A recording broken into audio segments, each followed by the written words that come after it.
কারাগার সব থেকে সুরক্ষিত জায়গা, আর সেই কারাগারে ঢুকে নির্মমভাবে হত্যাকাণ্ড চালায়। জাতির পিতা বঙ্গবন্ধু শেখ মুজিবুর রহমান সেই 48 সাল থেকে মাতৃভাষায় কথা বলার অধিকার আদায়ের আন্দোলনের যে সূচনা করেছিলেন, তারই পথ বেয়ে জাতির পিতার নেতৃত্বে আমরা স্বাধীনতা অর্জন করি। জাতির পিতা বঙ্গবন্ধু শেখ মুজিবের প্রতি আমি শ্রদ্ধা জানাচ্ছি। তার নির্দেশে যারা সেই সময় মুক্তিযুদ্ধ পরিচালনা করেন,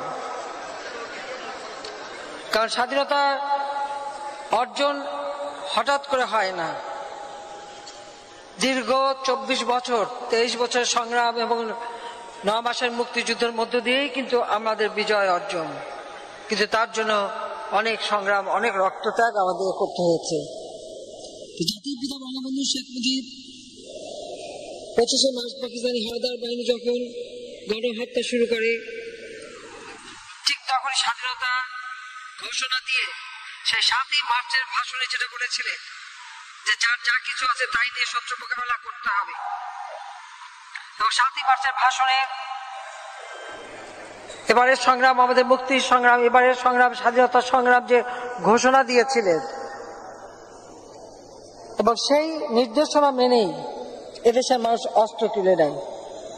25 মার্চ গণহত্যা চালাবার সাথে সাথেই জাতির পিতা সেই স্বাধীনতার বার্তা পৌঁছে দেয় সমগ্র বাংলাদেশে। এবং এই জাতীয় 4 নেতা সহ আওয়ামী লীগের সকল নেতাদেরকে তিনি নির্দেশ দিয়েছিলেন বিভিন্ন এলাকায় ছড়িয়ে পড়তে এবং যুদ্ধ পরিচালনা করতে। এবং সেই যুদ্ধ পরিচালনা করেই আমরা বিজয় পেয়েছিলাম। আমাদের দুর্ভাগ্য যে 15ই আগস্ট জাতির পিতাকে নির্মমভাবে হত্যা করে। আর এই হত্যার পরেই কারাগারে 3রা নভেম্বর জাতীয় 4 নেতাকে হত্যা করে। এই হত্যার পিছনে যেমন খুনি মোস্তাক চক্রান্তকারী, আর খুনি মোস্তাকের মূল শক্তি ছিল জিয়াউর রহমান, যে সেনাবাহিনীতে উপসেনা প্রধান হিসেবে যাকে নিয়ে আসা হয়েছিল, রাখা হয়েছিল, সেই ছিল এই ষড়যন্ত্রের সঙ্গে সম্পূর্ণভাবে সম্পৃক্ত। এবং 15ই আগস্টের পরে মোস্তাক কিন্তু বেশি দিন আর টিকতে পারেনি, এরপর জিয়াই ক্ষমতায় চলে আসে। কিন্তু তার আগেই এই মোস্তাক আর জিয়া চক্রান্ত করেই যেমন জাতির পিতাকে হত্যা করেছে, 15ই আগস্ট শুধু রাষ্ট্রপতি বঙ্গবন্ধু শেখ মুজিবুর রহমানকেই হত্যা করেনি, একই সাথে আপনারা জানেন আমার মা, আমার ভাই কামাল জামাল রাসেল, কামাল জামালের নবপরিণীত বৈধ সুলতানা পারভিন জামাল রোজি, শেখ ফজল হক মনি, আমার একমাত্র চাচা শেখ আবু নাসের, শেখ মনির অন্তঃসত্ত্বা স্ত্রী আরজুমনি, আব্দুর রাব সানিয়াবাদ সাহেব, তার মেয়ে বেবি আরিফ, তার ছেলে নাতি সুকান্ত সহ ব্রিগেডিয়ার জামিল উদ্দিন ছুটে গিয়েছিলেন, আমার বাবা মিলিটারি সেক্রেটারি, তাকেও ঘাতকরা হত্যা করে। পুলিশ অফিসার সিদ্দিকুর রহমানকে হত্যা করে। আব্দুর রাব সানিয়াবাদ সাহেবের ভাগ্নে, সেও মুক্তিযোদ্ধাই ছিল, সাংবাদিক শহীদ সানিয়াবাদ, তাকে হত্যা করে। ভাগ্নে রেন্টু, তাকে হত্যা করে। এই হত্যাকাণ্ডের সঙ্গে মোস্তাকের সব থেকে বেশি নির্ভরযোগ্য লোক ছিল জিয়াউর রহমান। একটা সেনা অভ্যুত্থান হয়েছিল 15 আগস্টের হত্যাকাণ্ডের পরে। সেই সময় জিয়াউর রহমানের পরিকল্পনায়, এবং মোস্তাক তখন নিজেকে রাষ্ট্রপতি ঘোষণা দিয়েছে, তো এরা মিলেই জেলখানার এই হত্যাকাণ্ডটা চালিয়েছিল। জেল গেটে সাধারণত কেউ ঢুকতে পারে না, কিন্তু রাষ্ট্রপতি যখন হুকুম দেয় তখন তারা গেট খুলতে বাধ্য হয়েছিল। এবং আসলে তারা বলেছিল আলোচনা করবে, এই আলোচনার কথা বলেই কিন্তু তারা ঢোকে। এই হত্যাকাণ্ডের পরেই কিন্তু মোস্তাক কিন্তু আর থাকতে পারেনি। এরপরে কিন্তু জিয়াই চলে আসে ক্ষমতায়, এবং জিয়া ক্ষমতায় আসার পর সেনাবাহিনীর হাজার হাজার অফিসার, সৈনিক এবং মুক্তিযোদ্ধা, বিশেষ করে যারা, তাদেরকে নির্মমভাবে হত্যা করে। বিমান বাহিনীর 500-র উপর অফিসার এবং বিমান বাহিনীর কর্মকর্তাকে হত্যা করে। সেই পরিবারগুলি অনেকে তো লাশও খুঁজে পায়নি, জানতেও পায়নি কি অপরাধ ছিল তাদের। বিচারের নামে প্রহসন, হয়তো বিচার হচ্ছে শুনলো, কিন্তু রায়ের আগেই ফাঁসি। একই দিনে 10 জন করে ফাঁসিও দেওয়া হয়েছে ঢাকা কেন্দ্রীয় কারাগারে। এই হত্যাযজ্ঞ চালানো, এটাই ছিল তাদের কাজ। এই জাতীয় 4 নেতা যারা জাতির পিতার নেতৃত্বে যুদ্ধ পরিচালনা করেন, এপ্রিল মাসের 10 তারিখে আমাদের যারা নির্বাচিত জনপ্রতিনিধি, তখন প্রাদেশিক পরিষদ এবং জাতীয় পরিষদ, এই সকল সদস্যরা মিলে গণপ্রজাতন্ত্রী বাংলাদেশ সরকার গঠন করে। 17 এপ্রিল মুজিবনগরে শপথ নেয় এবং জাতিপিতা বঙ্গবন্ধু শেখ মুজিব, রাষ্ট্রপতি সৈয়দ নজরুল ইসলাম, উপরাষ্ট্রপতি তাজউদ্দিন আহমেদ, প্রধানমন্ত্রী এবং মনসুর আলী কামরুজ্জামান সহ তারা মন্ত্রিপরিষদ গঠন করেন এবং সেখানেই স্বাধীনতার ঘোষণাপত্র পাঠ করা হয় এবং সেই ঘোষণাপত্রের উপরই আমাদের যুদ্ধ পরিচালনা করা হয় এবং আমরা সেই যুদ্ধে আমাদের মিত্র শক্তি ভারত সহ বিভিন্ন দেশ আমাদের সহযোগিতা করে। আমরা বিজয় অর্জন করি, পাকিস্তানি হানাদার বাহিনী আত্মসমর্পণ করে। কাজে যারা জাতির পিতার নেতৃত্বে এই যুদ্ধ পরিচালনা করেছিলেন বা প্রথম গণপ্রজাতন্ত্রী বাংলাদেশ সরকারের মন্ত্রিসভায় ছিলেন, বেছে বেছে তাদেরকেই কিন্তু হত্যা করা হয়েছিল। প্রথমে রাষ্ট্রপতি জাতির পিতা বঙ্গবন্ধু শেখ মুজিবকে, আর তারপরে তার এই 4 জাতীয় নেতাকে। এরপর তো হত্যাযজ্ঞ, গ্রেপ্তার এগুলি চলতেই থাকে। অর্থাৎ বাংলাদেশে যে হত্যা, ষড়যন্ত্রের রাজনীতিটা শুরু, যার ফলে এদেশের মানুষের ভাগ্য নিয়ে খেলা শুরু হয়। আমাদের যে মুক্তিযুদ্ধ, মূল লক্ষ্য, চেতনা, যে আদর্শ, একে একে তা ধ্বংস করা হয়। জয় বাংলা স্লোগান নিষিদ্ধ, 7ই মার্চের ভাষণ নিষিদ্ধ।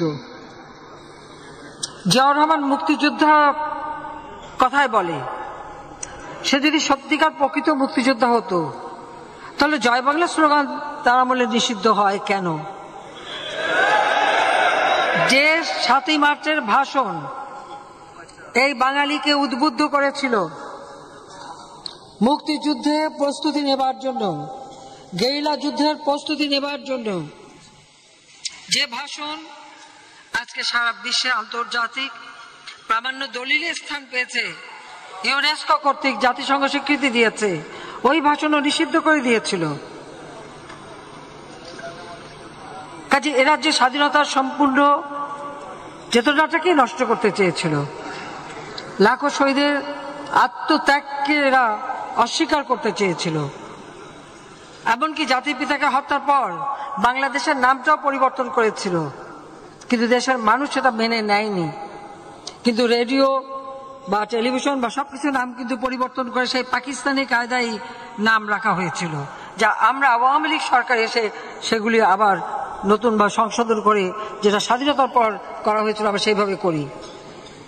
কাজে এই কথা মনে রাখতে হবে যে আজকে যে বিএনপি, অগ্নি সন্ত্রাস, তাদের যে বিভৎস চেহারা, তারা যে পিটিয়ে পিটিয়ে পুলিশ হত্যা করে, একটা নিরীহ পুলিশ চাকরি করে, তার কি অপরাধ ছিল যে তাকে ওইভাবে অমানবিক ভাবে হত্যা করলো? এটা শুধু একবারই না, 2013 সালে একই ঘটনা তারা ঘটিয়েছে, 2014-তে নির্বাচন বানচাল করবার জন্য সেই একই ঘটনা ঘটিয়েছে, 2015-তে ঘটিয়েছে। হাজার হাজার মানুষকে হত্যা করা, আগুনে পোড়ানো, তাছাড়া গাড়ি ঘোড়া, স্কুল, অফিস, আদালত, রেল, কোথায় লঞ্চ, কি বাদ দিয়েছে তারা? সবই আগুন দিয়ে অগ্নি সন্ত্রাস করে, হাজার হাজার গাছ কেটে, রাস্তা কেটে একটা ধ্বংসযজ্ঞ চালিয়েছিল। কিন্তু বাংলাদেশের জনগণ যখন প্রতিরোধ করেছে, তখনই তারা থেমেছে। আজকেও আমি বলবো, যে এখন সময় এসে গেছে এই অগ্নি সন্ত্রাসী যে যেখানেই থাকুক, যারাই এইভাবে আগুন দেবে, জনগণের উপর অত্যাচার করবে এবং গাড়ি, বাস, ট্রাক আগুন দেবে, সাথে সাথে তাদের প্রতিরোধ করতে হবে। এখানে শুধু কার উপর নির্ভর করলে হবে না, জনগণকেই এগিয়ে আসতে হবে। ঠিক 2013-তে যেরকম শুরু করেছিল, তখন যখন প্রতিরোধ শুরু হলো এবং নির্বাচন বানচাল করার যে চেষ্টা করা হয়েছিল, সেই 525টা স্কুল পুড়িয়ে দিয়েছিল যেখানে নির্বাচনী কেন্দ্র, তারপরেও নির্বাচন কিন্তু থামাতে পারে নাই। ওরা জানে যে ওরা নির্বাচন করলে কোনোদিন ক্ষমতা আসতে পারবে না, কারণ 2008-এর নির্বাচন, সেই নির্বাচনেই তো 300 সিটে পেয়েছিল, মাত্র 30টা সিট। আর এখন তো ওদের অপকর্মের জন্য মানুষ তো আরো ওদের প্রতি বিমুখ। আর নির্বাচন কাকে নিয়ে করবে? নির্বাচন করলে ওদের নেতাকে, কাকে প্রধানমন্ত্রী করবে, কাকে দিয়ে মন্ত্রিসভা করবে? বিএনপির চেয়ারপারসন, সে তো এতিমের অর্থ আত্মসাতের মামলায় সাজাপ্রাপ্ত, আর এখন তো অসুস্থ। তার বোনের জামাই আমাদের কাছে এসেছে, আমার সাথে রেহানের সাথে দেখা করেছে, কান্নাকাটি করেছে। আমি তার সাজাটা স্থগিত করে তাকে বাসায় থাকার এবং তার ইচ্ছে মতো চিকিৎসা নেওয়ার ব্যবস্থা করে দিয়েছি। আপনি একবার ভেবে দেখেন তো, যে আমাকে বারবার হত্যা করার চেষ্টা করেছে, যে আমার বাবা মা ভাই সব হত্যা করেছে, ওই হত্যার সঙ্গে তো জিয়াউর রহমান যেমন দায়ী, এই পরিবারটাই তো দায়ী। এমনকি ছেলে মারা গেছে, আমি গেলাম সহানুভূতি দেখাতে, আমাকে দরজা বন্ধ করে দিল, আমাকে ঢুকতে দিল না। তারপরেও তো অন্তত ঠিক আছে, তার পরিবার এসে কান্নাকাটি করে, আমি দিলাম। কিন্তু যে ছেলে একটা কুলাঙ্গার পয়দা করে ছুঁয়ে গেছে জিয়াউর রহমান, বাংলাদেশে অস্ত্র চোরা কারবারির একটা স্বর্গরাজ্যে গড়ে তুলেছিল, হাতে নাতে ধরা, এবং যে পুলিশ ধরেছে তাকে আবার শাস্তি দিয়েছে। কিন্তু সেই মামলায় কিন্তু সাজাপ্রাপ্ত, মানি লন্ডারিং এর মামলায় সাজাপ্রাপ্ত। এবং এই মানি লন্ডারিং এর তথ্য কিন্তু এটা কিন্তু বিদেশি গোয়েন্দা সংস্থার কাছ থেকে পাওয়া, আর এবং আমেরিকা থেকে FBI, ওদের যে গোয়েন্দা সংস্থা, তারা এসে কিন্তু তারেকের বিরুদ্ধে সাক্ষী দিয়ে যায়। সেই সাক্ষীতে কিন্তু তার সাজা হয়েছে। 21শে আগস্ট গ্রেনেড হামলা, এটা তো প্রত্যক্ষভাবে যে জড়িত, এতে তো কোনো সন্দেহ নেই। কারণ তার আগে তো খালেদা জিয়া বক্তৃতাই দিয়েছে যে শেখ হাসিনা প্রধানমন্ত্রী তো দূরের কথা, বিরোধী দলের নেতাও হতে পারবে না। এই ভবিষ্যৎবাণীটা কিভাবে করেছিল সে? আওয়ামী লীগ 100 বছরও ক্ষমতায় যেতে পারবে না, এই ছিল খালেদা জিয়ার ভবিষ্যৎবাণী। সেটা বাণীটা কিভাবে দিল? ওই গ্রেনেড হামলা করে সবাইকে শেষ করে দিতে চেয়েছিল, কোটালীপাড়ায় বোমা পুঁতে মারতে চেয়েছিল বারবার।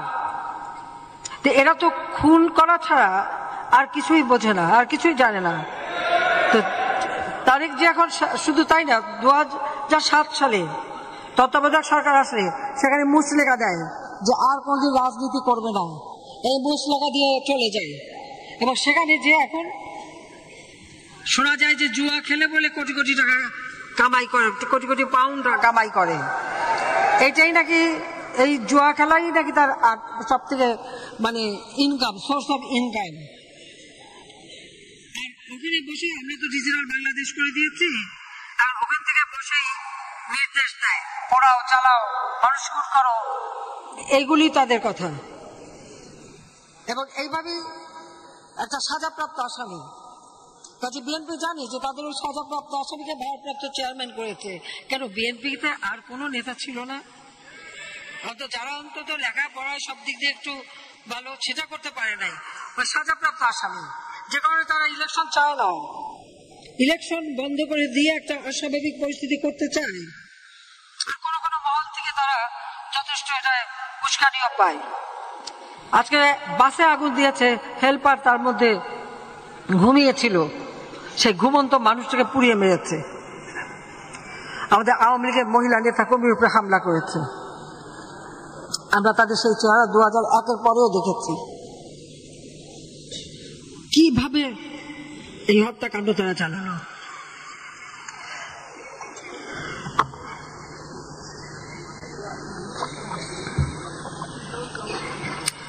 দু 2013 সালে গাইবান্ধা, রাজশাহী, বিভিন্ন জায়গায় পুলিশ সাধারণ একটা চাকরি করে, এক একটা পরিবার তাদের উপর নির্ভর।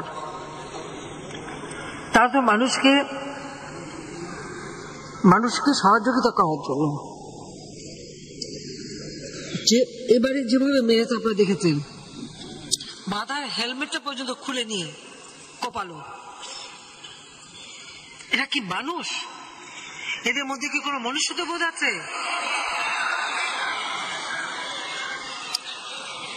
এদের বিরুদ্ধে এতটুকু এরা কিসের রাজনীতি করে?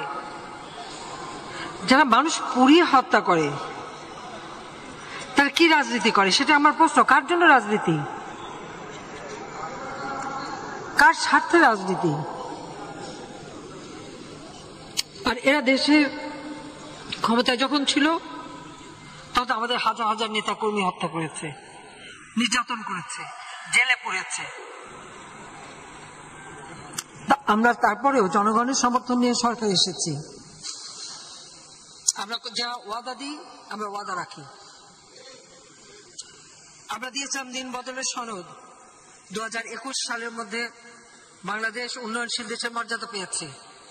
আজকে আমরা উন্নয়নশীল দেশ হিসেবে দেশকে গড়ে তুলব। খালেদা জিয়া বলেছে 100 বছরও ক্ষমতা আসতে পারবে না। তারপরে ঠিকই তো আমরা ক্ষমতা এসেছি, এবং এক টানা এই 3য় দফা, আর তার আগে 5 বছর যখনই এসেছি বাংলাদেশের উন্নয়নই হয়েছে, মানুষের উন্নয়ন হয়েছে, সাধারণ মানুষ, গ্রামের মানুষ, তাদের উন্নয়ন হয়েছে। যে বাংলাদেশ কোথায় ছিল? প্রত্যেকটা উৎপাদন, মাছ, মাংস, ডিম, মুরগি থেকে শুরু করে সবকিছুর উৎপাদন, তরি তরকারি, সবজি এবং চাল সবই তো বেড়েছে। তাহলে কিসের অভাব হবে? অর্থাৎ এগুলি পিছনে কারা আছে? রেখে দেবে কিন্তু বাজারে আনবে না, না এনে দাম বাড়িয়ে সরকারের বিরুদ্ধে কথা বলবে। এটাই তারা করে যাচ্ছে। এই জন্য আমি আমাদের রাজনৈতিক নেতৃবৃন্দ তাদেরকে বলবো, যে এই ধরনের কারা হোর্ডিং করে, কারা মালপত্র থাকা সত্ত্বেও বাজারে না এনে জনগণের পকেট কাটার চেষ্টা করে, এদেরকেও খুঁজে বের করতে হবে এবং তাদের মধ্যে ব্যবস্থা নিতে হবে।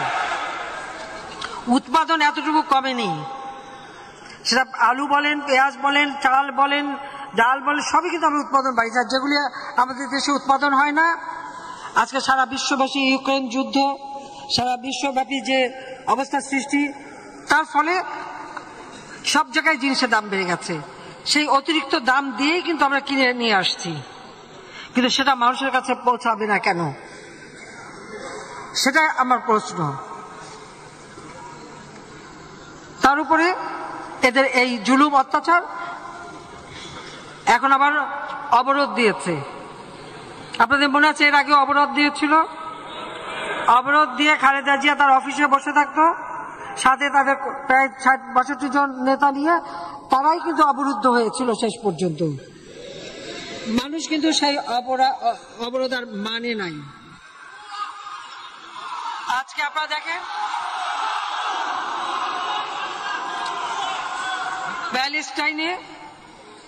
প্যালেস্টাইনে আজ সেখানে কি হচ্ছে?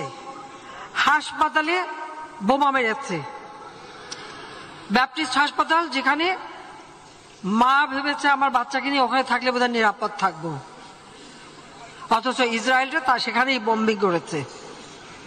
আর এখানে আমাদের দেশে আমরা কি দেখলাম?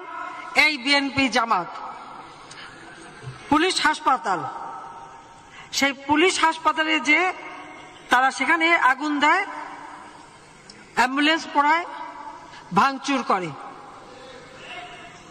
সেখানে যে হাসপাতালে তারা আক্রমণ করে। এরা কোথা থেকে কি শিক্ষা পাচ্ছে? সেটাই তো আমাদের প্রশ্ন।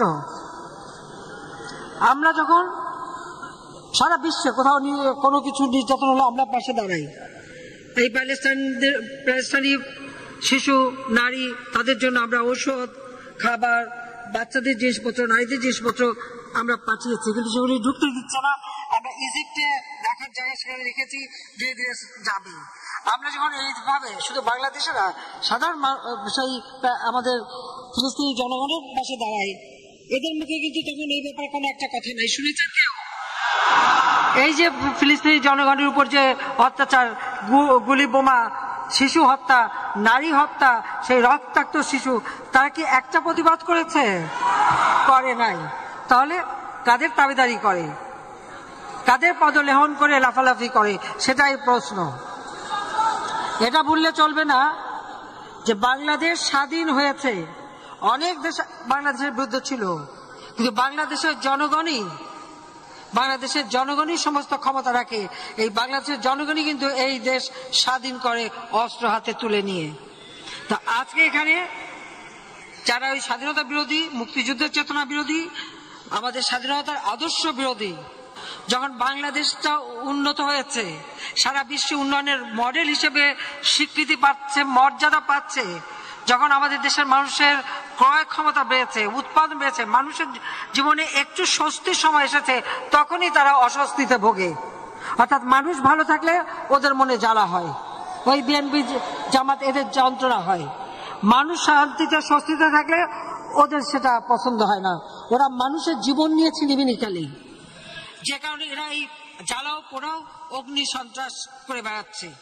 তাদের হাত থেকে নারী শিশু রেহাই পায় না, পুলিশ রেহাই পায় না, হাসপাতাল রেহাই পায় না, অ্যাম্বুলেন্স রেহাই পায় না, রোগী নিয়ে অ্যাম্বুলেন্স যাচ্ছে, সেখানে হামলা করে। কত বড় জঘন্য চলছে এরা। তার উপর আবার ওদের যুবদলের এক নেতা আবার বুকে প্রেস লিখে যে আগুন দিচ্ছে, হ্যাঁ, মানুষকে মানে বোকা বানাবার চেষ্টা। কাজে ওদের ওই ভাওতাবাজি, এই সন্ত্রাস, এগুলির বিরুদ্ধে আমাদের প্রতিবাদ করতে হবে, এবং সর্বস্তরের মানুষকে নিয়ে, কারণ আমরা জনগণের শক্তিতে বিশ্বাস করি। আজকে আমরা 4 নেতাকে হারিয়েছি, জাতির পিতাকে হারিয়েছি, আমি তো আমার পরিবার সব হারিয়েছি, কিন্তু একটা কারণই তো আমাদের রাজনীতি, যে আদর্শ নিয়ে এই দেশ স্বাধীন হয়েছে। তারা ভেবেছিল 15 আগস্ট আর 3 নভেম্বর ঘটিয়ে সেখান থেকে বাংলাদেশকে আবার বিচ্যুত করবে। আজকে সেটা পারে নাই। আজকে বাংলাদেশ উঠে এসেছে সারা বিশ্বটা মর্যাদার আসন নিয়ে, মুক্তিযুদ্ধের চেতনা নিয়ে, সেটাকেই তারা ধ্বংস করতে চায়।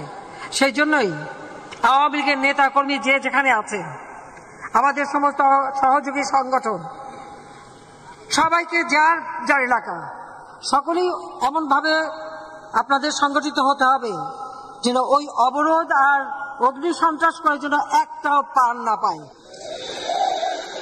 আর যদি কোনোটা ধরা পড়ে হাতে নাতে যে আগুন দিচ্ছে, ওইটা ধরে শাসনে ওই আগুনেই তারে ফেলতে হবে, আর হাত পড়ায়, ওই হাত, যে হাত দিয়ে আগুন দেবে ওই হাতই পোড়াতে হবে, তাহলেই তারা সিধা হবে, তা নাহলে এরা সিধা হবে না। কারণ যে যেমন তেমন করতে হয়, যেমন কুকুর তেমন মুগুর দিতে হয়, তখন ওদের শিক্ষা হবে। আর সেই সাথে আমি বলবো, আজকে ভাতের অধিকার নিশ্চিত করেছি, বাংলাদেশ আজকে উন্নয়নশীল দেশ। এই উন্নয়নশীল দেশ হিসেবে যেন বাংলাদেশ এগিয়ে যেতে পারে, আমাদের যে নেতাদের আমরা হারিয়েছি তাদের কাছে আমাদের এটাই ওয়াদা যে আপনাদের জীবন নিয়ে গেছে শক্তি, কিন্তু যে বাংলাদেশ আজকে জাতির পিতা রেখে গেছেন, আজকে জাতীয় 4 নেতা, আমরা এটুকুই বলবো যে এই আদর্শ নিয়েই বাংলাদেশ গড়ে উঠবে। ওই সমস্ত দুষ্কৃতিকারী কয়েকজনের লাফালাফিতে এই দেশে কখনো নির্বাচনে বানচাল করতে পারবে না, এই দেশের মানুষের ভাগ্য নিয়ে ছিনিমিনি খেলতে দেয়া হবে না। আমার অনুরোধ থাকবে, সামনে নির্বাচন, এই নির্বাচনে নানাভাবে গোলমাল করার চেষ্টা করবে। আওয়ামী লীগের প্রত্যেকটা নেতা কর্মীকে ঐক্যবদ্ধ থাকতে হবে, এবং মানুষের ভোটের অধিকার যা অনেক সংগ্রামের মধ্য দিয়ে আমরা আদায় করেছি, সেই অধিকার যাতে নিশ্চিত থাকে, মানুষ যেন তার ভোট শান্তিপূর্ণভাবে দিতে পারে, সেই পরিবেশ রাখতে হবে। যাতে যে সিদ্ধান্ত নেব সেই সিদ্ধান্ত মানতে হবে। আর এখন এই অগ্নি সন্ত্রাসীদের বিরুদ্ধে প্রত্যেক প্রতিরোধ গড়ে তুলতে হবে, প্রত্যেক এলাকায়, শুধু ওই ঢাকা শহর বলে না, যেখানে যেখানে তারা এই ধরনের অগ্নি সন্ত্রাস করবে, সেই এলাকায় কত বিএনপি আছে, খুঁজে বের করতে হবে, জামাতে খুঁজে বের করতে হবে, ওগুলিকে ধরিয়ে দিতে হবে, আর মানুষের জানমাল যেন ক্ষতি করতে না পারে তাদেরকে সুরক্ষা দিতে হবে। এটাই আওয়ামী লীগের দায়িত্ব। কারণ আমাদের আর কিছু নাই, আমাদের কোনো মুরব্বী নাই, আমাদের আছে বাংলাদেশের জনগণ। সেই জনগণ নিয়েই আমাদের চলতে হবে। শুধু তাই না, আমাদের অনেক হাজার হাজার নেতা কর্মী যারা এই সংগ্রাম করতে গিয়ে জীবন দিয়েছে, নির্যাতিত হয়েছে, এখনো আগুনে পড়ে যে মানুষগুলি কষ্ট পাচ্ছে, তাদের কথা স্মরণে রেখে শপথ নিয়ে জনগণের ভোটের অধিকার নিশ্চিত করে সুষ্ঠু নির্বাচন করে গণতান্ত্রিক ধারা অব্যাহত রাখতে হবে, যাতে করে এই দেশের অগ্রযাত্রা আর কেউ ব্যাহত করতে না পারে। সেটাই আপনাদেরকে আজকে মনে রাখতে হবে যে অনেক ঘাত প্রতিঘাতের মধ্য দিয়ে আজকে দেশের মানুষের আমরা উন্নতি করতে পেরেছি, এই উন্নতিটা আমাদের ধরে রাখা দরকার। এই মুহূর্তে একটি গুরুত্বপূর্ণ খবরের দিকে নজর রাখবো, যেটা সূত্র মারফত জানা যাচ্ছে যে 48 ঘন্টার মধ্যে ভারত ছাড়তে পারেন শেখ হাসিনা। আপনাদের জানিয়ে রাখি, 48 ঘন্টার মধ্যে ভারত ছেড়ে যেতে পারেন শেখ হাসিনা। তিনি ছাড়তে পারেন ভারত, তিনি ভারতে রয়েছেন এই মুহূর্তে। কারাগার সব থেকে সুরক্ষিত জায়গা, আর সেই কারাগারে ঢুকে নির্মমভাবে হত্যাকাণ্ড চালায় জাতির পিতা বঙ্গবন্ধু শেখ মুজিবুর রহমান। সে 48 সাল থেকে মাতৃভাষায় কথা বলার অধিকার আদায়ের আন্দোলনের যে সূচনা করেছিলেন, তারই পথ বেয়ে জাতির পিতার নেতৃত্বে আমরা স্বাধীনতা অর্জন করি। জাতির পিতা বঙ্গবন্ধু শেখ মুজিবের প্রতি আমি শ্রদ্ধা জানাচ্ছি। তার নির্দেশে যারা সেই সময় মুক্তিযুদ্ধ পরিচালনা করেন, কারণ স্বাধীনতা অর্জন হঠাৎ করে হয় না, দীর্ঘ 24 বছর 23 বছর সংগ্রাম এবং 9 মাসের মুক্তিযুদ্ধের মধ্য দিয়েই কিন্তু আমাদের বিজয় অর্জন। কিন্তু তার জন্য অনেক সংগ্রাম, অনেক রক্তত্যাগ আমাদের করতে হয়েছে। জাতির পিতা বঙ্গবন্ধু শেখ মুজিব 25শে মার্চ পাকিস্তানি হানাদার বাহিনী যখন গণহত্যা শুরু করে, ঠিক তখন স্বাধীনতা ঘোষণা দিয়ে সেই 7ই মার্চের ভাষণে যেটা বলেছিলেন যে যার যা কিছু আছে তাই নিয়ে শত্রু মোকাবেলা করতে হবে, এবং 7ই মার্চের ভাষণে এবারের সংগ্রাম আমাদের মুক্তির সংগ্রাম, এবারের সংগ্রাম স্বাধীনতা সংগ্রাম যে ঘোষণা দিয়েছিলেন, এবং সেই নির্দেশনা মেনেই এদেশের মানুষ অস্ত্র তুলে নেয়। 25শে মার্চ গণহত্যা চালাবার সাথে সাথেই জাতির পিতা সেই স্বাধীনতার বার্তা পৌঁছে দেয় সমগ্র বাংলাদেশে, এবং এই জাতীয় 4 নেতা সহ আওয়ামী লীগের সকল নেতাদেরকে তিনি নির্দেশ দিয়েছিলেন বিভিন্ন এলাকায় ছড়িয়ে পড়তে এবং যুদ্ধ পরিচালনা করতে, এবং সেই যুদ্ধ পরিচালনা করেই আমরা বিজয় পেয়েছিলাম।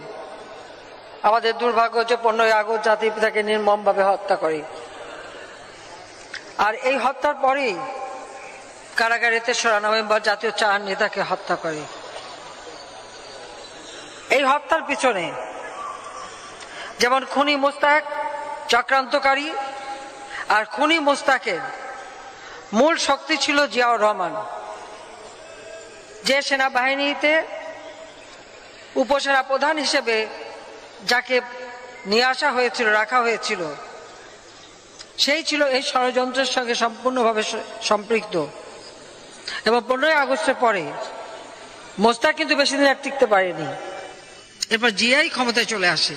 কিন্তু তার আগেই এই মোস্তাক আর জিয়া চক্রান্ত করেই যেমন জাতির পিতাকে হত্যা করেছে, 15ই আগস্ট শুধু রাষ্ট্রপতি বঙ্গবন্ধু শেখ মুজিবুর রহমানকেই হত্যা করেনি, একই সাথে আপনারা জানেন আমার মা, আমার ভাই কামাল জামাল রাসেল, কামাল জামালের নবপরিণীত বৈধ সুলতানা, পারভিন জামাল রোজি, শেখ ফজল হক মনি, আমার একমাত্র চাচা শেখ আবু নাসের, শেখ মনির অন্তঃসত্ত্বা স্ত্রী আরজুমনি, আব্দুর রব সানিয়াবাদ সাহেব, তার মেয়ে বেবি আরিফ, তার ছেলে নাতি সুকান্ত সহ ব্রিগেডিয়ার জামিল উদ্দিন ছুটে গিয়েছিলেন, আমার বাবা মিলিটারি সেক্রেটারি, তাকেও ঘাতকরা হত্যা করে, পুলিশ অফিসার সিদ্দিকুর রহমানকে হত্যা করে। আব্দুর রাব সানিবাজার সাহেবের ভাগ্নে, সেও মুক্তিযোদ্ধাই ছিল, সাংবাদিক শহীদ সানিবাজ, তাকে হত্যা করে। ভাগ্নে রেন্টু, তাকে হত্যা করে। এই হত্যাকাণ্ডের সঙ্গে মোস্তাকের সব থেকে বেশি নির্ভরযোগ্য লোক ছিল জিয়াউর রহমান। একটা সেনা অভ্যুত্থান হয়েছিল 15 আগস্টের হত্যাকাণ্ডের পরে।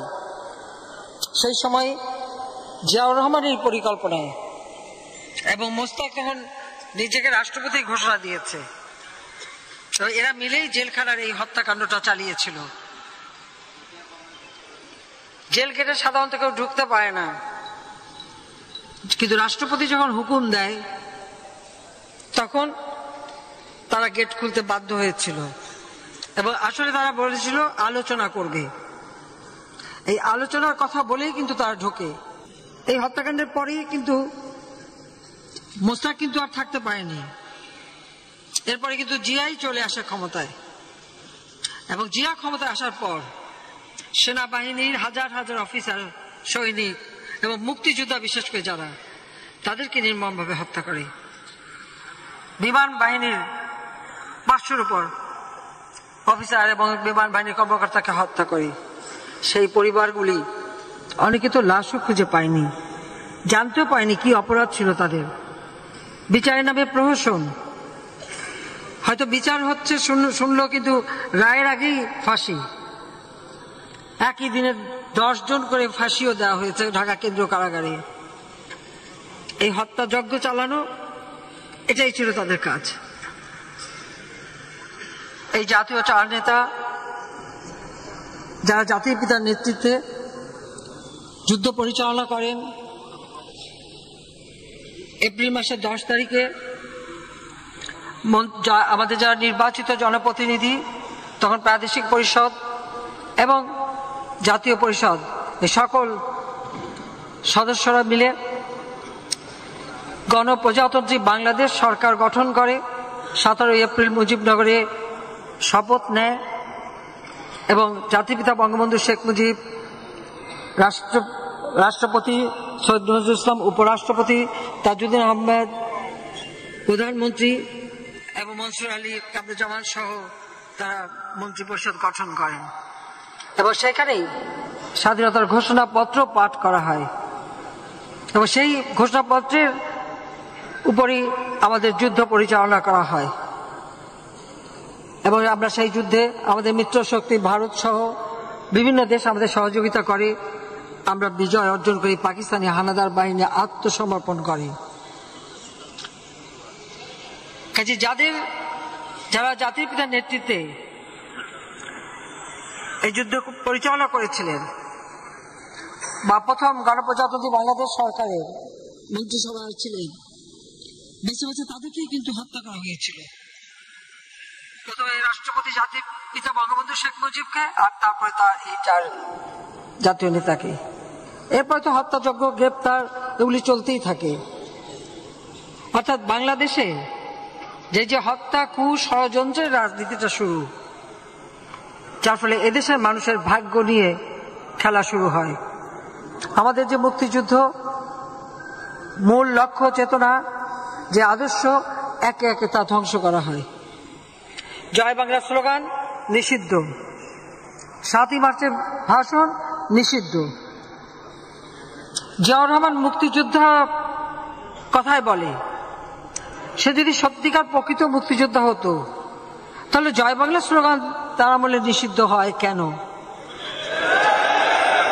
যে 7ই মার্চের ভাষণ এই বাঙালিকে উদ্বুদ্ধ করেছিল মুক্তিযুদ্ধে প্রস্তুতি নেবার জন্য, গেরিলা যুদ্ধের প্রস্তুতি নেবার জন্য, যে ভাষণ আজকে সারা বিশ্বে আন্তর্জাতিক প্রামাণ্য দলিলে স্থান পেয়েছে, ইউনেস্কো কর্তৃক জাতিসংঘ স্বীকৃতি দিয়েছে, ওই ভাষণও নিষিদ্ধ করে দিয়েছিল।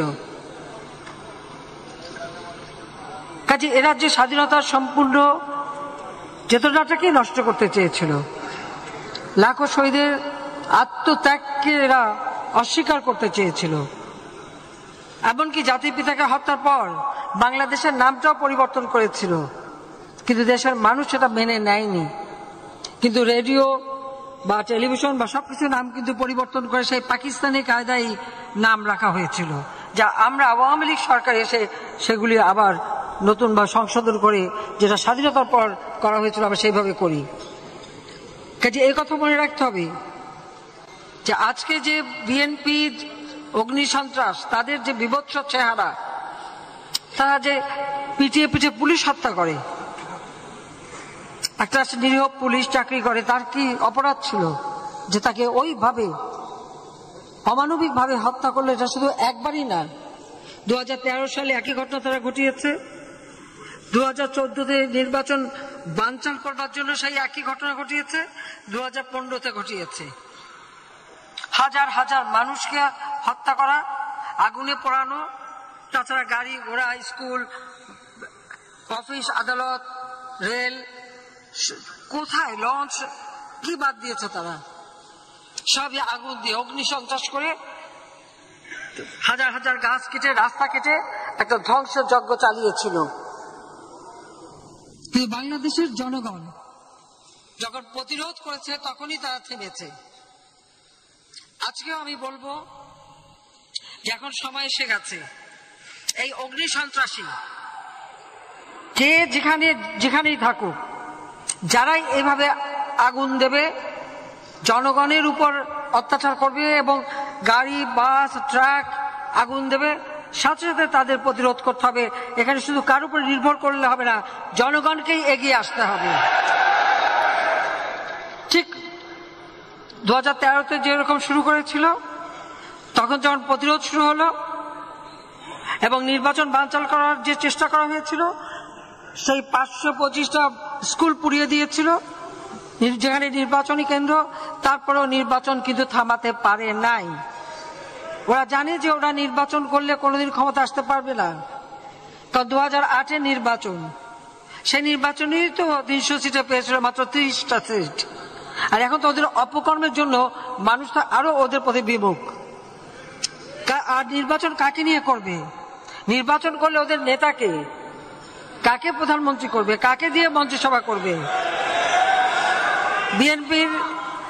বিএনপির চেয়ারপারসন সে তো এতিমের অর্থ আত্মসাতের মামলায় সাজাপ্রাপ্ত, আর এখন তো অসুস্থ। তার বোন, ভাই, বোনের জামাই আমাদের কাছে এসেছে, আমার সাথে রেহানের সাথে দেখা করেছে, কান্নাকাটি করেছে। আমি তার সাজাটা স্থগিত করে তাকে বাসায় থাকার এবং তার ইচ্ছে মতো চিকিৎসা নেওয়ার ব্যবস্থা করে দিয়েছি। আপনি একবার ভেবে দেখেন তো, যে আমাকে বারবার হত্যা করার চেষ্টা করেছে, যে আমার বাবা মা ভাই সব হত্যা করেছে, ওই হত্যার সঙ্গে তো জিয়াউর রহমান যেমন দায়ী, এই পরিবারটাই তো দায়ী।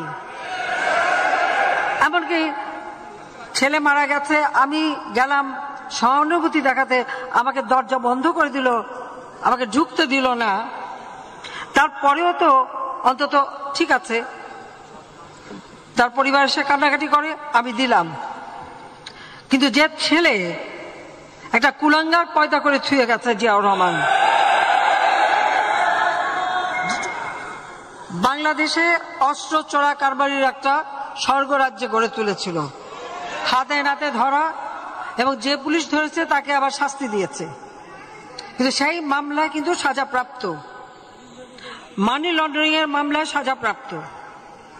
এবং এই মানি লন্ডারিং এর তথ্য কিন্তু এটা কিন্তু বিদেশি গোয়েন্দা সংস্থার কাছ থেকে পাওয়া, আর এবং আমেরিকা থেকে FBI, ওদের যে গোয়েন্দা সংস্থা, তারা এসে কিন্তু তারেকের বিরুদ্ধে সাক্ষী দিয়ে যায়। সেই সাক্ষীতে কিন্তু তার সাজা হয়েছে। 21শে আগস্ট গ্রেনেড হামলা, এটা তো প্রত্যক্ষভাবে যে জড়িত, এটা তো কোনো সন্দেহ নেই। কারণ তার আগে তো খালেদা জিয়া বক্তৃতাই দিয়েছে যে শেখ হাসিনা প্রধানমন্ত্রী তো দূরের কথা, বিরোধী দলের নেতাও হতে পারবে না। এই ভবিষ্যৎবাণীটা কিভাবে করেছিল সে? আওয়ামী লীগ 100 বছরও ক্ষমতায় যেতে পারবে না, এই ছিল খালেদা জিয়ার ভবিষ্যৎবাণী। সেটা বাণীটা কিভাবে দিল? ওই গ্রেনেড হামলা করে সবাইকে শেষ করে দিতে চেয়েছিল, কোটালীপাড়ায় বোমা পুঁতে মারতে চেয়েছিল বারবার। এরা তো খুন করা ছাড়া আর কিছুই বোঝে না, আর কিছুই জানে না। তো তারেক জি এখন শুধু তাই না, 2007 সালে তত্ত্বাবধায়ক সরকার আসলে সেখানে মুচলেখা দেয় যে আর কোনদিন রাজনীতি করবে না, এই মুচলেখা দিয়ে চলে যায়। এবং সেখানে যে এখন শোনা যায় যে জুয়া খেলে বলে কোটি কোটি টাকা কামাই করে, কোটি কোটি পাউন্ড কামাই করে। এটাই নাকি, এই জুয়া খেলাই নাকি তার সব থেকে মানে ইনকাম, সোর্স অফ ইনকাম। আর ওখানে বসে আমরা তো ডিজিটাল বাংলাদেশ করে দিয়েছি, আর ওখান থেকে বসেই নির্দেশ দেয় পড়াও, চালাও, মানুষ খুন করো, এইগুলি তাদের কথা। এবং এইভাবেই একটা সাজাপ্রাপ্ত আসামি, কাজে বিএনপি জানে যে তাদের ওই সাজাপ্রাপ্ত আসামিকে ভারপ্রাপ্ত চেয়ারম্যান করেছে। কেন, বিএনপিতে আর কোনো নেতা ছিল না? অন্তত যারা অন্তত লেখাপড়ায় সব দিক দিয়ে একটু ভালো, সেটা করতে পারে নাই, ওই সাজাপ্রাপ্ত আসামি, যে কারণে তারা ইলেকশন চায় না, ইলেকশন বন্ধ করে দিয়ে একটা অস্বাভাবিক পরিস্থিতি করতে চায়। আর কোনো কোনো মহল থেকে তারা যথেষ্ট এটা উস্কানিও পায়। আজকে বাসে আগুন দিয়েছে, হেল্পার তার মধ্যে ঘুমিয়েছিল, সেই ঘুমন্ত মানুষটাকে পুড়িয়ে মেরেছে। আমাদের আওয়ামী লীগের মহিলা নেতা কর্মীর উপরে হামলা করেছে। আমরা তাদের সেই চেহারা 2001-এর পরেও দেখেছি। কিভাবে এই হত্যাকাণ্ড তারা চালালো।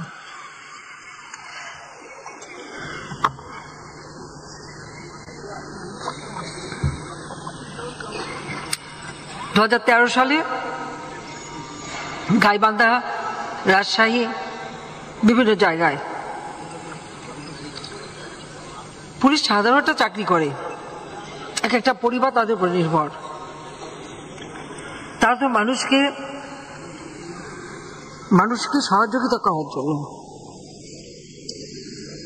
যে এবারে যেভাবে মেরেছে আপনারা দেখেছেন, মাথার হেলমেটটা পর্যন্ত খুলে নিয়ে কোপালো। এরা কি মানুষ? এদের মধ্যে কি কোনো মনুষ্যত্ব বোধ আছে? এদের বিরুদ্ধে এতটুকু কোনো, এরা কিসের রাজনীতি করে? যারা মানুষ পুড়িয়ে হত্যা করে তারা কি রাজনীতি করে, সেটা আমার প্রশ্ন। কার জন্য রাজনীতি? কার স্বার্থে রাজনীতি? আর এরা দেশের ক্ষমতায় যখন ছিল তখন আমাদের হাজার হাজার নেতা কর্মী হত্যা করেছে, নির্যাতন করেছে, জেলে পুড়েছে। আমরা তারপরেও জনগণের সমর্থন নিয়ে সরকার এসেছি। আমরা যা ওয়াদা দিই, আমরা ওয়াদা রাখি। আমরা দিয়েছিলাম দিন বদলের সনদ। 2021 সালের মধ্যে বাংলাদেশ উন্নয়নশীল দেশের মর্যাদা পেয়েছে। আজকে আমরা উন্নয়নশীল দেশ হিসেবে দেশকে গড়ে তুলব। খালেদা যে বলেছে 100 বছরও ক্ষমতা আসতে পারবে না, তারপরে ঠিকই তো আমরা ক্ষমতা এসেছি। এবং এক টানা এই 3য় দফা, আর তার আগে 5 বছর যখনই এসেছি বাংলাদেশের উন্নয়নই হয়েছে, মানুষের উন্নয়ন হয়েছে, সাধারণ মানুষ, গ্রামের মানুষ, তাদের উন্নয়ন হয়েছে। যে বাংলাদেশ কোথায় ছিল? প্রত্যেকটা উৎপাদন, মাছ, মাংস, ডিম, মুরগি থেকে শুরু করে সবকিছুর উৎপাদন, তৈরি, তরকারি, সবজি এবং চাল সবই তো বেড়েছে। তাহলে কিসের অভাব হবে? অর্থাৎ এগুলির পিছনে কারা আছে?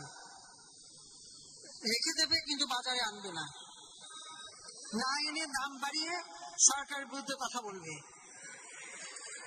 এটাই তারা করে যাচ্ছে। এই জন্য আমি আমাদের রাজনৈতিক নেতৃবৃন্দ তাদেরকে বলবো যে এই ধরনের কারা হোর্ডিং করে, কারা মালপত্র থাকা সত্ত্বেও বাজারে না এনে জনগণের পকেট কাটার চেষ্টা করে, এদেরকেও খুঁজে বের করতে হবে এবং তাদের মতো ব্যবস্থা নিতে হবে।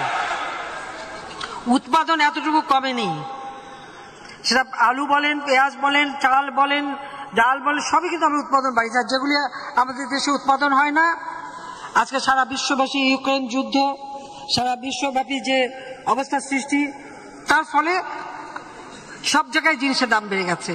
সেই অতিরিক্ত দাম দিয়েই কিন্তু আমরা কিনে নিয়ে আসছি, কিন্তু সেটা মানুষের কাছে পৌঁছাবে না কেন? সেটাই আমার প্রশ্ন। তার উপরে এদের এই জুলুম, অত্যাচার এখন আবার অবরোধ দিয়েছে। আপনাদের মনে আছে এর আগে অবরোধ দিয়েছিল? অবরোধ দিয়ে খালেদা জিয়া তার অফিসে বসে থাকতো, সাথে তাদের প্রায় ৬০-৬২ জন নেতা নিয়ে তারাই কিন্তু অবরুদ্ধ হয়েছিল শেষ পর্যন্ত। মানুষ কিন্তু সেই অবরোধ আর মানে নাই। আজকে আপনারা দেখেন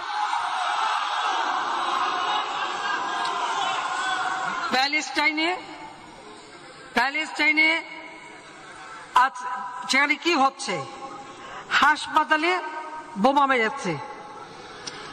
ব্যাপটিস্ট হাসপাতাল, যেখানে মা ভেবেছে আমার বাচ্চাকে নিয়ে ওখানে থাকলে বোধহয় নিরাপদ থাকবো, অথচ ইসরায়েলটা তা সেখানেই বোম্বিং করেছে।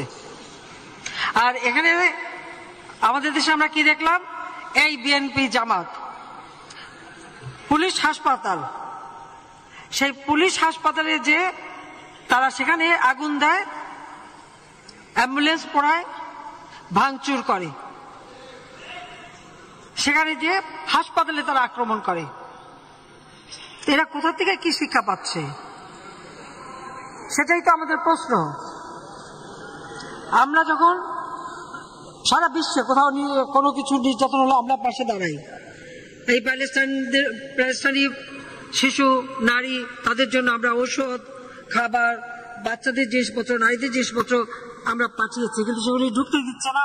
আমরা ইজিপ্টে রাখার জায়গা সেখানে রেখেছি, ধীরে ধীরে যাবে। আমরা যখন এইভাবে শুধু বাংলাদেশে না, সাধারণ সেই আমাদের ফিলিস্তিনি জনগণের পাশে দাঁড়াই, এদের মুখে কিন্তু তখন এই ব্যাপারে কোনো একটা কথা নাই। শুনেছেন কেউ এই যে ফিলিস্তিনি জনগণের উপর যে অত্যাচার, গুলি, বোমা, শিশু হত্যা, নারী হত্যা, সেই রক্তাক্ত শিশু, তারা কি একটা প্রতিবাদ করেছে? করে নাই। তাহলে কাদের দাবিদারি করে, কাদের পদলেহন করে লাফালাফি করে, সেটাই প্রশ্ন। এটা ভুললে চলবে না যে বাংলাদেশ স্বাধীন হয়েছে, অনেক দেশ বাংলাদেশের বিরুদ্ধে ছিল, কিন্তু বাংলাদেশের জনগণই সমস্ত ক্ষমতা রাখে। এই বাংলাদেশের জনগণই কিন্তু এই দেশ স্বাধীন করে অস্ত্র হাতে তুলে নিয়ে। তো আজকে এখানে যারা ওই স্বাধীনতা বিরোধী, মুক্তিযুদ্ধের চেতনা বিরোধী, আমাদের স্বাধীনতার আদর্শ বিরোধী, যখন বাংলাদেশটা উন্নত হয়েছে, সারা বিশ্বে উন্নয়নের মডেল হিসেবে স্বীকৃতি পাচ্ছে, মর্যাদা পাচ্ছে, যখন আমাদের দেশের মানুষের ক্রয় ক্ষমতা বেড়েছে, উৎপাদন বেড়েছে, মানুষের জীবনে একটু স্বস্তির সময় এসেছে, তখনই তারা অস্বস্তিতে ভোগে।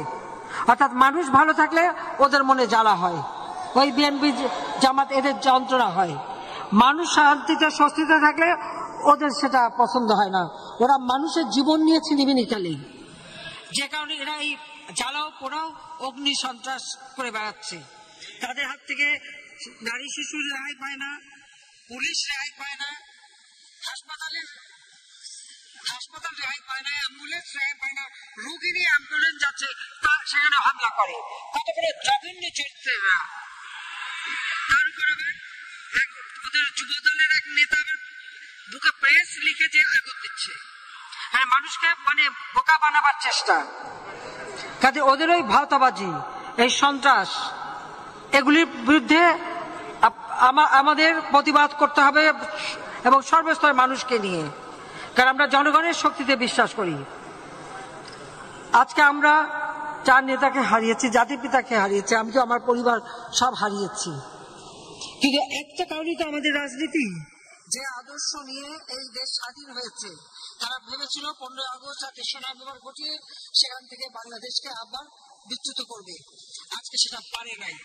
আজকে বাংলাদেশ উঠে এসেছে সারা বিশ্বটা মর্যাদার আসন নিয়ে, মুক্তিযুদ্ধের চেতনা নিয়ে, সেটাকেই তারা ধ্বংস করতে চায়। সেই জন্যই আওয়ামী লীগের নেতা কর্মী যে যেখানে আছে, আমাদের সমস্ত সহযোগী সংগঠন, সবাইকে যার যার এলাকা, সকলেই এমন ভাবে আপনাদের সংগঠিত হতে হবে যেন ওই অবরোধ আর অগ্নি সন্ত্রাস করার জন্য একটাও পার না পায়। আর যদি কোনোটা ধরা পড়ে হাতে নাতে যে আগুন দিচ্ছে, ওইটা ধরে শাসতে ওই আগুনেই তাড়িয়ে ফেলতে হবে। আর হাত পড়ায়, ওই হাত, যে হাত দিয়ে আগুন দেবে ওই হাতই পোড়াতে হবে, তাহলেই তারা সিধা হবে, তা নইলে এরা সিধা হবে না। কারণ যে যেমন তেমন করতে হয়, যেমন কুকুর তেমন মুগুর দিতে হয়। তখন ওদের শিক্ষা হবে। আর সেই সাথে আমি বলবো, আজকে ভাতের অধিকার নিশ্চিত করেছি, বাংলাদেশ আজকে উন্নয়নশীল দেশ। এই উন্নয়নশীল দেশ হিসেবে যেন বাংলাদেশ এগিয়ে যেতে পারে, আমাদের যে নেতাদের আমরা হারিয়েছি তাদের কাছে আমাদের এটাই ওয়াদা যে আপনাদের জীবন নিয়ে গেছে সত্যি, কিন্তু যে বাংলাদেশ আজকে জাতির পিতা রেখে গেছেন, আজকে জাতীয় চার নেতা, আমরা এটুকুই বলবো যে এই আদর্শ নিয়েই বাংলাদেশ গড়ে উঠবে। ওই সমস্ত দুষ্কৃতিকারী কয়েকজনের লাফালাফিতে এই দেশে কখনো নির্বাচনে বানচাল করতে পারবে না, এই দেশের মানুষের ভাগ্য নিয়ে ছিনিমিনি খেলতে দেয়া হবে না। আমার অনুরোধ থাকবে, সামনে নির্বাচন, এই নির্বাচনে নানাভাবে গোলমাল করার চেষ্টা করবে। আওয়ামী লীগের প্রত্যেকটা নেতা কর্মীকে ঐক্যবদ্ধ থাকতে হবে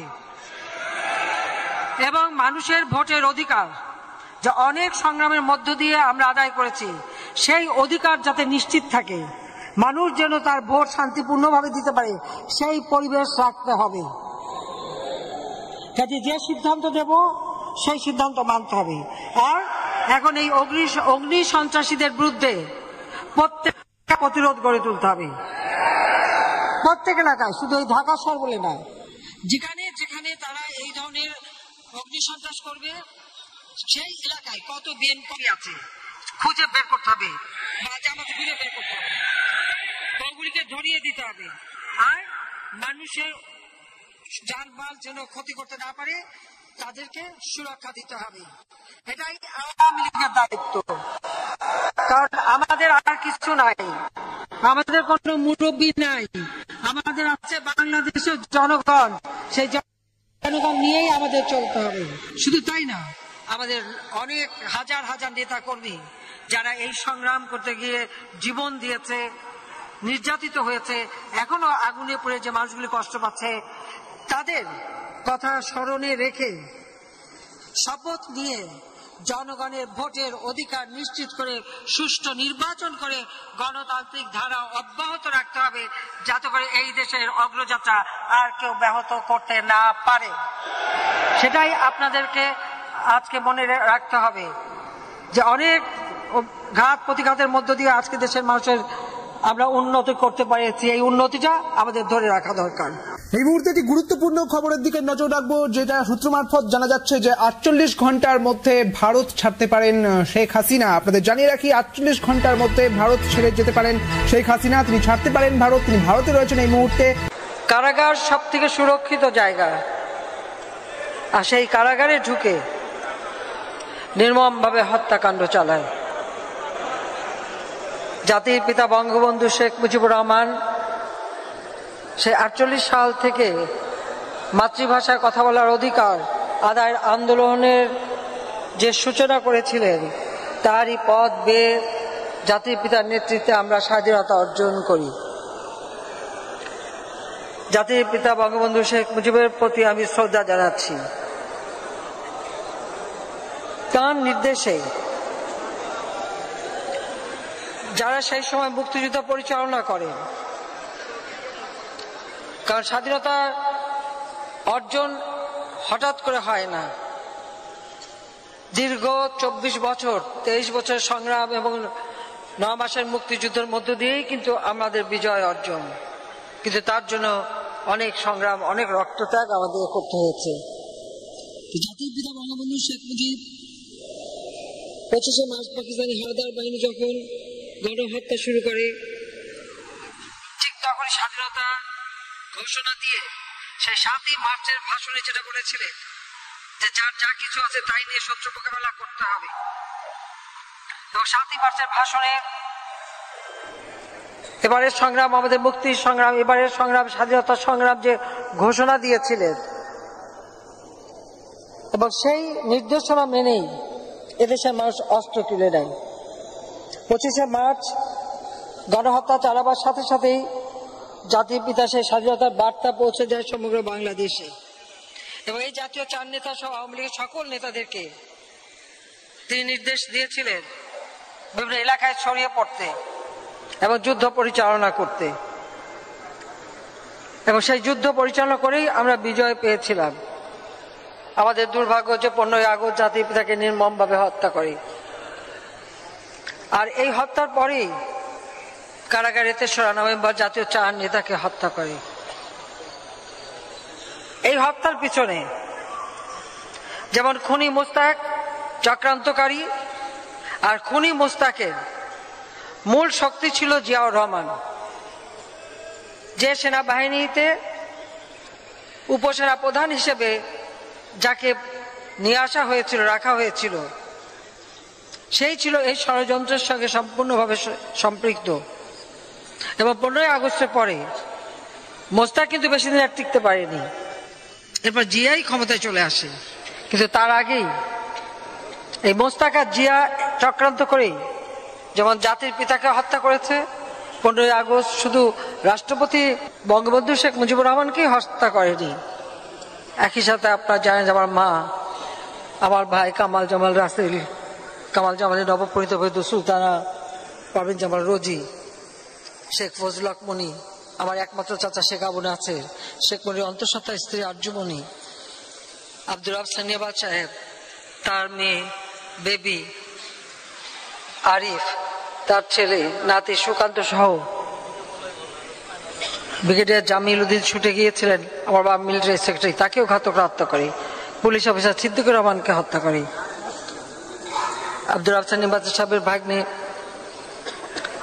সেও মুক্তিযোদ্ধাই ছিল, সাংবাদিক শহীদ সানিয়াবাদ, তাকে হত্যা করে। ভাগ্নে রেন্টু, তাকে হত্যা করে। এই হত্যাকাণ্ডের সঙ্গে মোস্তাকের সব থেকে বেশি নির্ভরযোগ্য লোক ছিল জিয়াউর রহমান। একটা সেনা অভ্যুত্থান হয়েছিল 15 আগস্টের হত্যাকাণ্ডের পরে। সেই সময় জিয়াউর রহমানের পরিকল্পনায়, এবং মোস্তাক তখন নিজেকে রাষ্ট্রপতি ঘোষণা দিয়েছে, এরা মিলেই জেলখানার এই হত্যাকাণ্ডটা চালিয়েছিল। জেল গেটে সাধারণত কেউ ঢুকতে পারে না, কিন্তু রাষ্ট্রপতি যখন হুকুম দেয় তখন তারা গেট খুলতে বাধ্য হয়েছিল। এবং আসলে তারা বলেছিল আলোচনা করবে, এই আলোচনার কথা বলেই কিন্তু তারা ঢোকে। এই হত্যাকাণ্ডের পরেই কিন্তু মোস্তাক কিন্তু আর থাকতে পারেনি, এরপরে কিন্তু জিয়াই চলে আসে ক্ষমতায়। এবং জিয়া ক্ষমতায় আসার পর সেনাবাহিনীর হাজার হাজার অফিসার, সৈনিক এবং মুক্তিযোদ্ধা, বিশেষ করে যারা, তাদেরকে নির্মমভাবে হত্যা করে। বিমান বাহিনীর 500-র উপর অফিসার এবং বিমান বাহিনীর কর্মকর্তাকে হত্যা করে। সেই পরিবারগুলি অনেকে তো লাশও খুঁজে পায়নি, জানতেও পায়নি কি অপরাধ ছিল তাদের। বিচারের নামে প্রহসন, হয়তো বিচার হচ্ছে শুনলো, কিন্তু রায়ের আগেই ফাঁসি। একই দিনে 10 জন করে ফাঁসিও দেওয়া হয়েছে ঢাকা কেন্দ্রীয় কারাগারে। এই হত্যাযজ্ঞ চালানো, এটাই ছিল তাদের কাজ। এই জাতীয় 4 নেতা, যারা জাতির পিতার নেতৃত্বে যুদ্ধ পরিচালনা করেন, এপ্রিল মাসের 10 তারিখে আমাদের যারা নির্বাচিত জনপ্রতিনিধি, তখন প্রাদেশিক পরিষদ এবং জাতীয় পরিষদ, এই সকল সদস্যরা মিলে গণপ্রজাতন্ত্রী বাংলাদেশ সরকার গঠন করে। 17 এপ্রিল মুজিবনগরে শপথ নেয় এবং জাতিপিতা বঙ্গবন্ধু শেখ মুজিব, রাষ্ট্রপতি সৈয়দ নজরুল ইসলাম, উপরাষ্ট্রপতি তাজউদ্দিন আহমেদ, প্রধানমন্ত্রী এবং মনসুর আলী কামরুজ্জামান সহ তারা মন্ত্রিপরিষদ গঠন করেন। এবং সেখানেই স্বাধীনতার ঘোষণাপত্র পাঠ করা হয়, এবং সেই ঘোষণাপত্রের উপরই আমাদের যুদ্ধ পরিচালনা করা হয়। এবং আমরা সেই যুদ্ধে আমাদের মিত্র শক্তি ভারত সহ বিভিন্ন দেশ আমাদের সহযোগিতা করে, আমরা বিজয় অর্জন করি। পাকিস্তানি হানাদার বাহিনী আত্মসমর্পণ করে। কাজে যারা জাতির পিতার নেতৃত্বে এই যুদ্ধ পরিচালনা করেছিলেন, বা প্রথম গণপ্রজাতন্ত্রী বাংলাদেশ সরকারের মন্ত্রিসভায় ছিলেন, বেছে বেছে তাদেরকেই কিন্তু হত্যা করা হয়েছিল। প্রথমে রাষ্ট্রপতি জাতির পিতা বঙ্গবন্ধু শেখ মুজিবকে, আর তারপরে তার এই 4 জাতীয় নেতাকে। এরপরে তো হত্যাযজ্ঞ, গ্রেপ্তার, এগুলি চলতেই থাকে। অর্থাৎ বাংলাদেশে যে হত্যা ষড়যন্ত্রের রাজনীতিটা শুরু, যার ফলে এদেশের মানুষের ভাগ্য নিয়ে